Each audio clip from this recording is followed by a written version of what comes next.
3. Go to ChatGPT. Paste what you copied. Now, listen carefully. This is where most people get it wrong. They just paste it and say, "Rewrite this." That is a boring prompt. Let me show you what happens when you use a boring prompt. If you type, "Rewrite this news," ChatGPT will give you something, but it will sound flat, normal, not exciting, not engaging. It will look like something everybody else is posting. And if your content looks like everybody else, people will scroll past it. So instead of using a boring prompt, you need to use a smart prompt.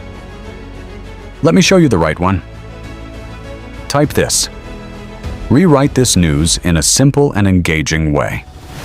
Make it sound like you are explaining it to a friend. Add a catchy opening line and make it interesting for social media. Keep it clear and easy to understand. Now, something different will happen.